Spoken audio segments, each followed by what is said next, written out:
안녕하세요. 영상 공부방의 김성래입니다. 앞으로 영상에 관한 재미있고 유익한 이야기들을 해볼까 하는데요. 이야기에 앞서서 구독과 좋아요를 눌러주시면 복 받으실 겁니다. 이번 영상에서 이야기해볼 도구는 세츄레이션과 컬러 부스트입니다. 채도를 조정할 수 있는 도구들인데요. 세츄레이션은 컬러 휠즈 하단에 있는 기능 중에 1페이지에 있고요. 컬러 부스트는 2페이지에 있습니다. 두 기능은 비슷한 듯 다른 방식으로 움직이는데요. 각각의 특징들을 알고 사용하는 것이 여러모로 효과적이겠죠. 세츄레이션에 관한 이야기부터 먼저 해보겠습니다. 매뉴얼에 있는 내용을 보면 높일수록 색상이 강렬해지고 0이 되면 회색조의 화면이 된다는 말까지 우리가 알고 있는 채도의 개념과 비슷합니다. 알아야 할 게 더 있나? 그럼 대체 이 채도라는 것이 무엇인지를 보고 가야겠죠. 이전 영상에서도 잠시 채도가 RGB 채널 간의 대비라는 말을 했었던 적이 있었는데요. 이런 부분에 관해서 좀 더 자세히 이야기를 해보겠습니다. 다빈치 리졸브 안에서 채도라는 것 자체가 어떤 식으로 만들어지는지에 대해서 알아보겠습니다. 이번에는 벡터 스코프에서 볼 수 있는 6개의 색축 중에 75%의 채도를 가지고 있어가지고 채도의 증감을 보기 쉬운 EBU 컬러바를 놓고 이야기해 보겠습니다. 하나의 색만 골라서 마스크를 씌운 뒤에 채도를 조절해 보겠습니다. 먼저 옐로우인데요. 여기서 채도를 최대 100까지 올려보고 0으로 최소로 내려보겠습니다. 벡터 스코프의 길이가 줄고 늘어나는 거야 당연하게 볼 수 있는 건데요. 여기서 우리가 주목해 봐야 할 부분은 RGB 퍼레이드의 변화 모습입니다. 채도가 내려가면서 점점 무채색이 된다는 것은 결국 RGB 값이 같아진다는 건데요. 반대로 채도가 올라가는 것을 보시면 RGB 값들이 서로 벌어지는 것들을 확인해 보실 수가 있습니다. 어떤 색을 골라도 이렇게 움직이는 모습을 보실 수가 있습니다.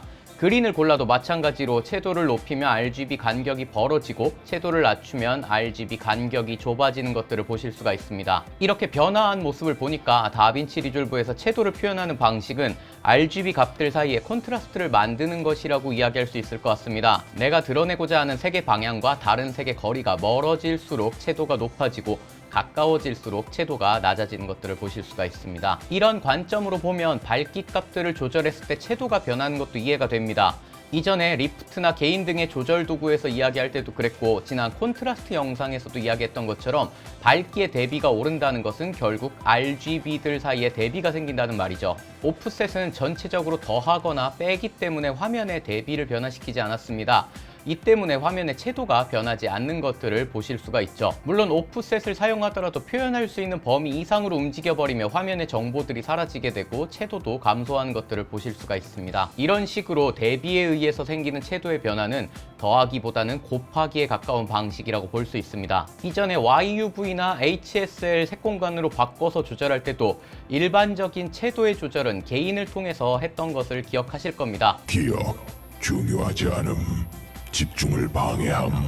이런 특징들을 고려해보면 세츄레이션의 조절은 채도가 낮은 부분은 영향을 덜 받고 채도가 높은 부분은 영향을 많이 받는다는 것을 알 수 있습니다. 세츄레이션과 컬러 부스트의 가장 큰 차이인 만큼 꼭 기억하시고 컬러 부스트로 넘어가 보겠습니다.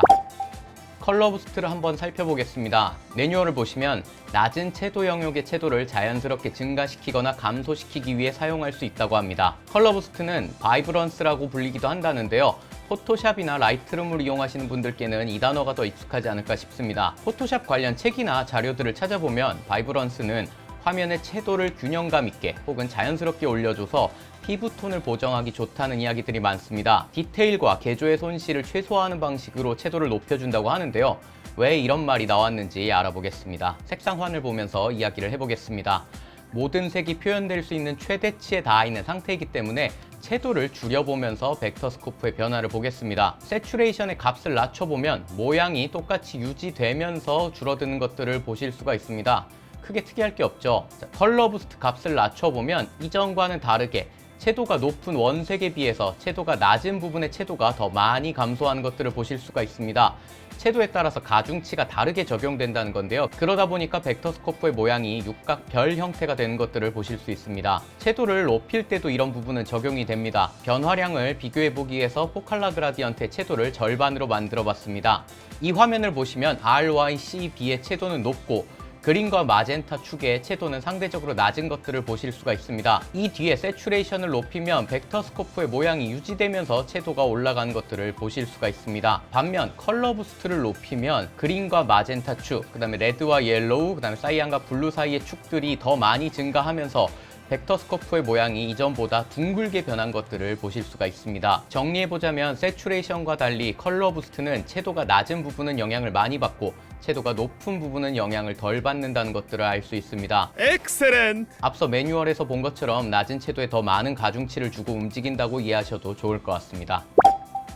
이렇게 움직이는 방식에도 분명한 차이가 있지만 또 다른 차이로 볼 수 있는 것들이 조절의 강도인데요. 삼원색이 조합된 화면을 놓고 보겠습니다. 새추레이션의 기본값인 50에서 25로 채도를 절반으로 낮춰놓은 상태인데요.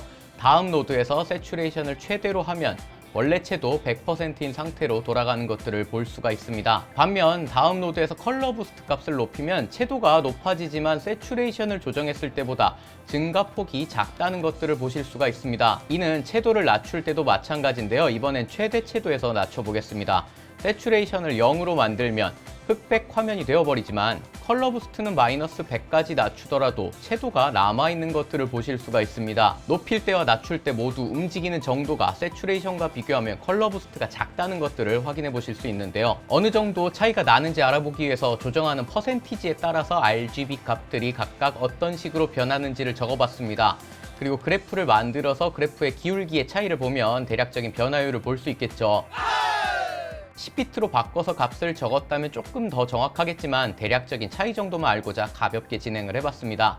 각 RGB 채널의 기울기를 새추레이션과 컬러 부스트로 나누어서 이 기울기를 구하고 어느 정도 차이가 나는지 나눠봤습니다. RGB 모든 채널에서 대략 1.7에서 1.8 사이에 차이가 납니다.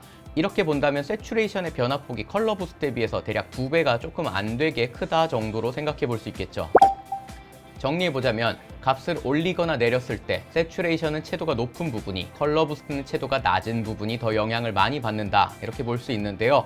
여기서 조금 더 나아가서 채도의 대비라는 관점에서 두 기능의 사용법을 가늠해 볼 수 있습니다. 다음 영상에서 각 기능의 사용법들을 이야기하면서 같이 이야기해 보도록 하겠습니다. 영상 마무리에 광고 하나만 하고 마치려고 합니다. 제가 미디액트에서 다빈치 리졸브를 이용한 색보정 수업을 진행합니다. 11월 셋째 주와 넷째 주 토요일과 일요일이고요. 날짜로 치면 16, 17일, 그 다음 주 24일, 25일 오후 3시부터 6시까지 총 4번 12시간짜리 수업입니다.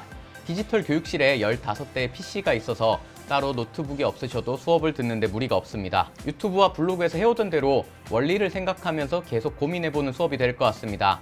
많은 관심 부탁드립니다. 영웅이여, 일어나세요.